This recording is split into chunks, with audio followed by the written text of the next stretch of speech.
തങ്ങളെ ആക്രമിക്കാതിരിക്കാനും ഇറാനോട് സന്ധി ചെയ്യാനും UAE ഏതാണ്ട് $300 ബില്യൺ കൈമാറിയെന്ന് റോയിറ്റേഴ്സിൻ്റെ വാർത്ത.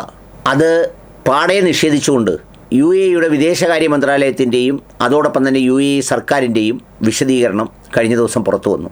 സംഗതി മിഡിൽ ഈസ്റ്റിലെ രാജ്യങ്ങൾ ഇറാനുമായുള്ള അകലം കൂടുകയാണോ കുറയുകയാണോ, അല്ലെങ്കിൽ അടുക്കാതിരിക്കുന്നതിൻ്റെ കാരണം എന്താണ്, അടുക്കുന്നതിൻ്റെ കാരണം എന്താണ് എന്നതിനെ സംബന്ധിച്ച് വലിയ അന്താരാഷ്ട്ര തലത്തിലുള്ള ചർച്ചകളാണ് നടക്കുന്നത്. അടക്കിപ്പിടിച്ച ചർച്ചകളും ഒതുക്കിപ്പിടിച്ച ചർച്ചകളും അതോടൊപ്പം പാടെ തുറന്നുവിട്ട ചർച്ചകളും ഇങ്ങനെ വ്യത്യസ്ത തരത്തിലാണ് ആ ഡിസ്കഷൻസ് നടക്കുന്നത്. ഇറാനുമായി ഒരിക്കലും മറ്ററബ് ലോകങ്ങൾക്ക്, എസ്പെഷ്യലി ലെബനൻ അടക്കമുള്ള ചില മേഖലകൾ ഒഴിച്ചാൽ ബാക്കിയുള്ള രാജ്യങ്ങൾക്കൊന്നും അത്രമേൽ ഒരു പഥ്യമുള്ള പാർട്ട്ണറായിരുന്നില്ല ഇറാൻ. അതിൽ ചരിത്രപരമായ കാരണങ്ങളുണ്ട്, അതുപോലെ തന്നെ മതപരമായ സുന്നി ഷിയ ഒക്കെ അടങ്ങുന്ന സംഗതികളുമുണ്ട്. എന്നാൽ അതിനുമപ്പുറത്ത് ഈ രാജ്യങ്ങളിലെയൊക്കെ രാജകുടുംബങ്ങളുടെ സ്ഥിരതയും സംരക്ഷണവും സുരക്ഷിതത്വവും ഒക്കെ ഒരു പ്രധാനപ്പെട്ട കരുതൽ എപ്പോഴും അമേരിക്കയുടെ ഭാഗത്തു നിന്നുണ്ടാകണം എന്ന് പറയുന്ന ഒരു പശ്ചാത്തലത്തിലാണ് പലപ്പോഴും ആ രാജ്യങ്ങളൊക്കെ ഒരു റിലേഷൻഷിപ്പ് അങ്ങനെ മെയിൻറ്റെയിൻ ചെയ്തുകൊണ്ട് പോയത്. ഇറാഖ് കുവൈറ്റിനെ ആക്രമിച്ച ആ ഒരു സംഭവം കൂടി ഉണ്ടായതോടുകൂടി ഇനി മിഡിൽ ഈസ്റ്റിൽ അമേരിക്കൻ സാന്നിധ്യം ഇല്ലാതെ പറ്റില്ല എന്ന ഒരു ചിന്താഗതിയിലേക്ക് മിഡിൽ ഈസ്റ്റ് രാജ്യങ്ങളെല്ലാം അമേരിക്ക കൊണ്ടുവന്ന് വെച്ചിരുന്നു. ആ ചിന്തകൾ അങ്ങനെ മുന്നോട്ട് പോകുന്നതിനിടയിലാണ് അമേരിക്ക ഒരു വഴിക്ക് കൂടി തങ്ങളുടെ ഒക്കച്ചങ്ങായിയായ ഇസ്രയേലിനെ അങ്ങനെ ഒരു സൗമ്യമായ പങ്കാളിയാക്കി ഇങ്ങനെ കൊണ്ടുവന്നത്. അതോടുകൂടി അറബ് ലോകത്തിന്, പ്രത്യേകിച്ച് അതിൻ്റെ ഭരണകൂടങ്ങൾക്ക്, ഭരണാധികാരികൾക്ക് പരമ്പരാഗതമായി ഇസ്രയേലിനോടും ഒക്കെയുള്ള വിരോധം, അത് ഫലസ്തീൻ്റെ പശ്ചാത്തലത്തിലൊക്കെ ഉള്ളത് ഗണ്യമായി കുറഞ്ഞ് അബ്രാഹാം അക്കോർഡ് എന്നൊക്കെ പറഞ്ഞ് ആ പശ്ചാത്തലത്തിലേക്ക് തിരിച്ചു കൊണ്ടുപോകുന്ന ചില തന്ത്രപരമായ നിലപാടുകളൊക്കെ അവിടെ അങ്ങനെ സ്വീകരിച്ചു പോന്നിരുന്നു. ആ സംഗതി നിലനിൽക്കെയാണ് ഈ സമീപകാലത്തായി MBS അധികാരത്തിൽ വന്നപ്പോൾ, അല്ലെങ്കിൽ അതിൻ്റെ ഒരു ഭരണ ചുമതലകളുടെ ഒക്കെ ഒരു നിഴലായി രംഗത്ത് വന്ന് പിടിമുറക്കിയപ്പോൾ ഒരു കുറച്ചുകൂടി ഒരു തുറന്ന ചർച്ച ഇറാനുമൊക്കെയായി ബന്ധപ്പെട്ട് നടത്തി എന്നുള്ളതല്ലാതെ അങ്ങോട്ട് സ്വീകരിക്കാൻ തയ്യാറായി മുന്നോട്ട് വന്നില്ല. നമ്മൾ കഅബയുമായി ബന്ധപ്പെട്ടും മക്കയുമായി ബന്ധപ്പെട്ടൊക്കെ എപ്പോഴും കേൾക്കുന്നൊരു ചർച്ചയുണ്ട്. അതായത് ഈ കഅബ അല്ലെങ്കിൽ മക്ക കൈമാറിയപ്പോൾ അതിൻ്റെ പണി പൂർത്തിയാക്കുന്ന വേളയിൽ ഇറാന് കൈമാറണമെന്നൊരു ഉടമ്പടിയുണ്ടെന്നും അതുകൊണ്ടാണിത് പണി പൂർത്തിയാക്കാതെ കൊണ്ടുപോകുന്നതെന്നും ഒക്കെ പറയുന്ന ഒരു ഹിയർസേ ഞാൻ കേട്ടിട്ടുണ്ട്.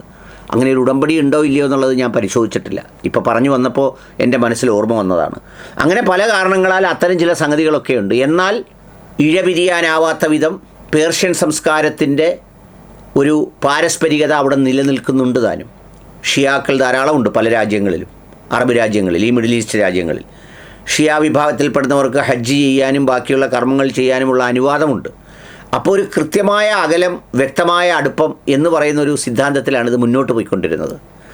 ആ സന്ദർഭത്തിലാണ് ഈ ആക്രമണം ഉണ്ടാകുന്നത്. ആക്രമണം ഉണ്ടായപ്പോൾ ഇറാന് തന്ത്രപരമായ ഒരു വിജയം നേടാനായത് ഈ മിഡിൽ ഈസ്റ്റിലെ ബാക്കി രാജ്യങ്ങളെല്ലാം അമേരിക്കയുടെ ചങ്ങായി ആയതുകൊണ്ടും അവിടെയൊക്കെ അമേരിക്കൻ ബേസ് ഉള്ളതുകൊണ്ടുമാണ്. അതുകൊണ്ട് ഇവർക്ക് അടിക്കാൻ എളുപ്പമായി, ഇവർക്ക് ആക്രമിക്കാൻ എളുപ്പമായി. ആ രാജ്യങ്ങളെല്ലാം ഇവർ ആക്രമിച്ചു. ബേസുകളെയാണ് ആക്രമിക്കുന്നതെങ്കിലും നമ്മളിപ്പോൾ സ്വാഭാവികമായി ഇപ്പോൾ ഒരാളിൻ്റെ കവിളിലൊരു ഒരു ഈച്ച ഇരിക്കുന്നു, അല്ലെങ്കിൽ കുത്തുന്നൊരു കൊതുകിരിക്കുന്നു. വലിച്ചു വെച്ച് ഒരു പൊട്ടീര് കൊടുത്തിട്ട് കവളത്തല്ല അടിച്ചത്, ഞാൻ ആ കുത്തിയ കൊതുകിനെയാണ് അടിച്ചത് എന്ന് പറയുമ്പോഴും വേദനിക്കുന്നത് കവിളാണല്ലോ. അതേ സിദ്ധാന്തമാണ് ഈ ബേസുകളിൽ അടിക്കുമ്പോൾ. അടിക്കുന്നത് US ബേസിലാണ്, പക്ഷെ തകരുന്നത് ആ രാജ്യമാണ്, ആ രാജ്യത്തിൻ്റെ എക്കോണമിയാണ്, ആ രാജ്യത്തിൻ്റെ സുരക്ഷിതത്വമാണ് എന്നതാണ് സ്ഥിതിവിശേഷം. അവിടെ ഒരു ഘട്ടമായപ്പോൾ, ആദ്യത്തെ ഒരു ഫേസ് കഴിഞ്ഞപ്പോൾ മിഡിൽ ഈസ്റ്റ് രാജ്യങ്ങൾ തിരിച്ചറിഞ്ഞു, ഇത് അമേരിക്ക വിചാരിക്കുന്നത് പോലെയോ ഇസ്രയേൽ വിചാരിക്കുന്നത് പോലെയോ ഏകപക്ഷീയമല്ല. ഇതിൽ പ്രത്യാക്രമണം ഉണ്ടാകുന്നത് തങ്ങളുടെ നേരെയാണ്. ആ പ്രത്യാക്രമണത്തിന് ചൈനയുടെയും റഷ്യയുടെയും മൗനാനുവാദമുണ്ട്. അതുകൊണ്ട് ഇക്കളി തീക്കളിയാണ് എന്ന് മനസ്സിലാക്കി ആദ്യത്തെ ഒരു റൗണ്ട് കഴിഞ്ഞപ്പോഴേക്ക് സൗദി അറേബ്യ പെതുക്കെ ഡിപ്ലോമാറ്റിക് റിലേഷൻഷിപ്പ് അങ്ങ് ട്യൂൺ ചെയ്തു. അത് കഴിഞ്ഞപ്പോഴേക്ക് ഖത്തർ ഒരു മധ്യസ്ഥ വേഷത്തിൽ അവസാനമായപ്പോൾ രംഗത്ത് വന്നു. ആദ്യമുള്ളൊരു മൂപ്പീരൊക്കെ താന്ന് അങ്ങനെ വന്നു. അപ്പോഴും അടുക്കാതിരുന്നവർ ബഹ്റൈനും കുവൈറ്റും UAEയുമായിരുന്നു. ഈ തിരിച്ചടിക്കണം മറിച്ചടിക്കണം എന്നൊക്കെ പറഞ്ഞ് UAEയിലെ ചില ആക്ടിവിസ്റ്റ് പോസ്റ്റുകളൊക്കെ വന്നതല്ലാതെ UAE അതിനകത്ത് മനസ്സിലാക്കി അങ്ങനെ തിരിച്ചടിക്കാനുമൊക്കെ പോയാൽ അവരുടെ രാജ്യമാണ് തകരുന്നത്. അവരുടെ എക്കോണമി എന്ന് പറയുന്നത് വളരെ ഫ്രഗൈൽ എക്കോണമിയാണ്. പ്രത്യേകിച്ച് ദുബൈയുടെയൊക്കെ എക്കോണമിയിൽ പ്രത്യേകിച്ചൊരു ഒരു ഒരു ഒരു നാച്ചുറൽ റിസോഴ്സസോ ഒരു സ്റ്റേബിൾ എലമെൻറ്റോ ഒട്ടുമില്ല. അബുദാബി പിന്നെയും കുറച്ചുകൂടി സേഫാണ്. പക്ഷേ ദുബൈ ഒന്നും അങ്ങനെയല്ല. അവിടെ ഈ ആളുകൾ വരണം, ടൂറിസ്റ്റുകൾ വരണം, ഇൻവെസ്റ്റ്മെൻറ്റുകൾ വരണം. ഇതെല്ലാം വളരെ പെട്ടെന്ന് കൂപ്പുകുത്തി. പിന്നെ ഇത് അവർക്ക് സെറ്റിൽ ചെയ്തേ മതിയാവും. അത് ഏത് രീതിയിൽ അവർ സെറ്റിൽ ചെയ്താലും അവസാന റൗണ്ടിൽ അവരെ അടിച്ചില്ല എന്ന് പറയുന്നത് വളരെ സിഗ്നിഫിക്കൻ്റായൊരു കാര്യമാണ്.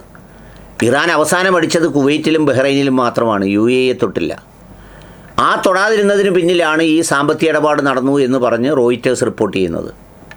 റോയിറ്റേഴ്സ് റിപ്പോർട്ട് ചെയ്യാൻ കാര്യം ഈ 1979 മുമ്പ് ഈ ബാനൊക്കെ വരുന്നതിന് മുമ്പുള്ള കാലഘട്ടത്തിൽ കുറേ പണം ഈ രാജ്യങ്ങളൊക്കെ ഇറാന് കൊടുക്കാനുണ്ട്. അതെല്ലാം US ഉപരോധത്തിൽ പെട്ട് കിടക്കുകയാണ്. അതിൽ നിന്നുള്ള തുകയാണ് കൊടുത്തത് എന്ന് പറയുന്നു.